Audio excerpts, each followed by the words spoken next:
होइन तिमी कस्ती हौ? आफ्नो भोगाइ नै अरूले बुझोस् भनेर हुन्छ त?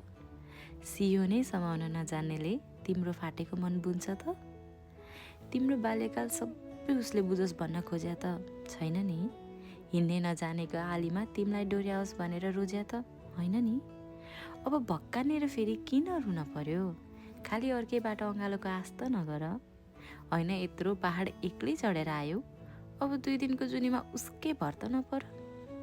आश किन धेरै राख्छौ? उसले आँसु पुछ्न आउँदा फेरि आफै बर भाग्छौ। तिमीलाई नै तिम्रो भोगाइ मन पर्दैन भने उसले तिम्रो भोगाइ बुझ्योस् भन्ने सोचाइ किन राख्छौ? सुन, तिमी लामो सास फेर्नु, बिहान उठेर ऐनामा आफैलाई हेर्नु, सोध्नु यो संसारसँग आफ्नै खुसीको लागि पनि मैले लडाइँ किन लड्नु? अनि जवाफ पाइनौ भने आफ्नै आमाको जीवनी पढ्नु।